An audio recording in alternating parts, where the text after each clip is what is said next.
You're calling from a 720 area code. Who are you? Where are you calling from? Hey, Brooksy. It's Bertolt Meck calling from Lansing, Michigan. How are you, brother? What's going on? Doing all right. Just wanted to slide in a quick bit of advice for the earlier IMer from Houston who got into GW. Yeah. Prepare yourself. Choose Potomac. You think right now that you want to live in Thurston Hall. Trust me, you don't. And spend as much time out of Foggy Bottom as possible. Get familiar with the Metro. It's your lifeline. Oh, word. Okay, cool. GW alumni. Yeah. Nice. Me and Bhaskar Cigar, huh? Yeah. Yeah, that's right. Anyway, that's right. My homie Bhaskar. I forgot that. Yeah, he's a GW guy. That's true. I was there when he was, and I really regret not ever meeting him. Would have made it a bit better. Anyway, also, I got to push back about high school debate being good. Shameful thing to admit, but I was a high school debater, and I wasn't just like a normal high school debater. My partner and I actually were Colorado state champions and national runners-up in 2010.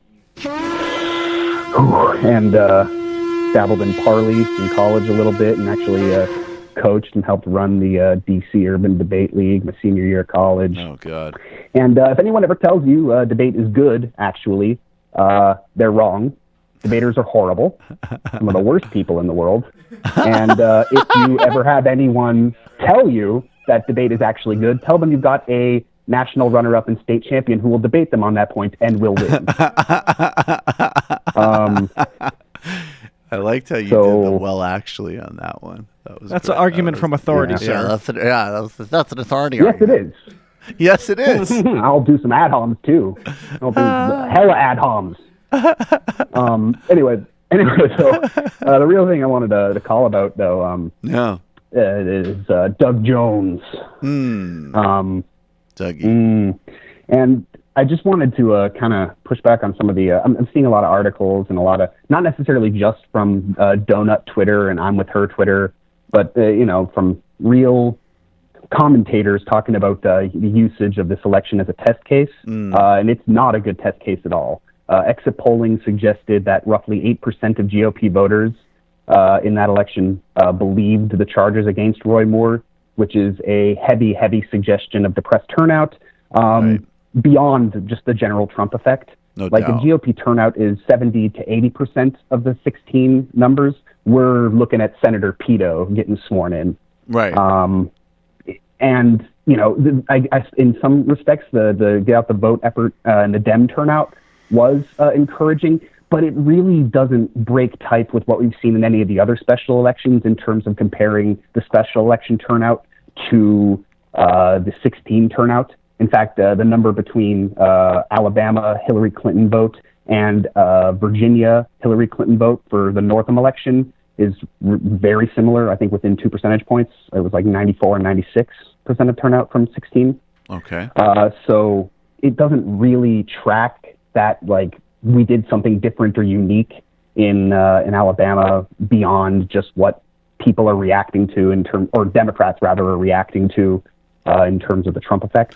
Yeah, I mean, I think that's, and obviously running against, Roy Moore, but I think that exactly, everybody is, there's an element where there's enough disparate data that you can interpret it any way you want. And at this point, I can just as easily say, from my perspective, okay, what helped push the guy over the line in Alabama was talking about $15 minimum wage and really running what by Alabama standards was a serious civil rights and economic justice oriented argument for a Democratic candidate. He didn't run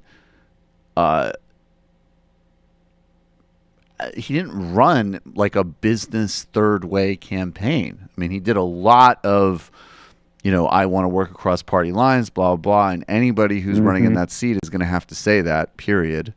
But his actual appeals were not, civil rights, $15 minimum wage, expand healthcare. I mean, that's pretty solid stuff. And I just think We just have to recognize, though, that people who we're all going to be using these primaries to make our cases, these campaigns to make our cases. And some people are more intellectually honest than others. Like, as an example, everybody here, I think, was pretty honest that as just profoundly unappealing as John Ossoff was, the district that he was running in Georgia, that is probably one of the only districts in the country where a kind of milquetoast business, I won't embarrass you Democrat thing might have been a good play. It still failed anyways, obviously. And on the flip side, I don't see anybody who's a corresponding version, of our arguments in the sort of, silly center, acknowledging that there's plenty of cases where the only pathway forward is a serious, robust economic message on inequality and universal programs. Now, all that being said, I mean, I just think that even to the extent people on our side play into it, there's just simply no contradiction.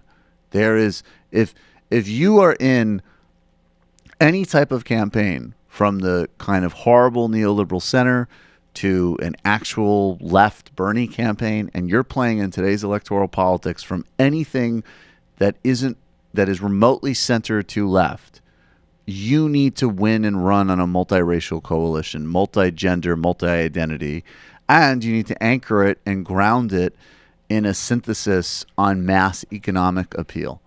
And anybody who says that isn't true on either end is disingenuous, delusional, or just attached to corporate toxic politics. And it's another one of these things that, like, I'm not even interested in.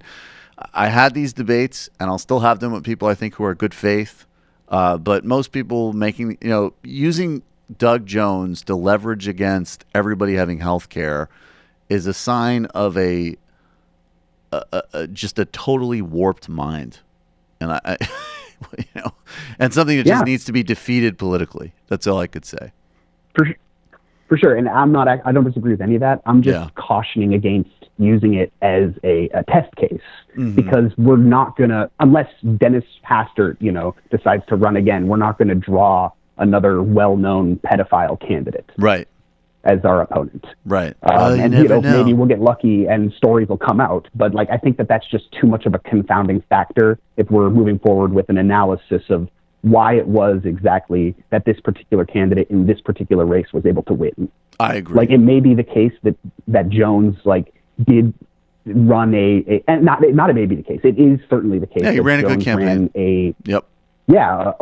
Certainly a more left-oriented campaign than I would have ever expected from someone, a Democratic winner in Alabama. Well, and also a good campaign, regardless of ideology, literally a good campaign. Yeah. They had an effective strategy. And they get out the vote stuff. Yeah, they knew what they were doing.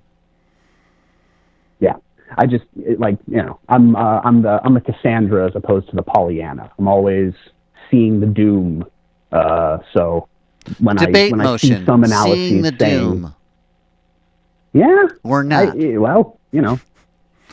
But it's just, you do see some commentary saying, well, this is how you win the South. And I'm like, not unless you draw another freaking literal nonce.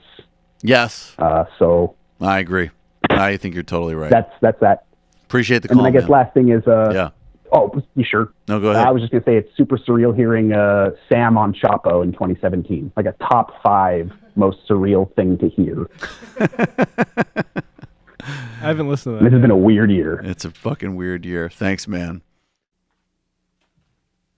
Hi, folks. Sam Seder here. We still need your help on our Patreon page. YouTube ads have come back, but not nearly as much as we had before. So if you can help us out, any little bit helps. Head over to our Patreon page right at this URL, and you'll help us keep helping you by making videos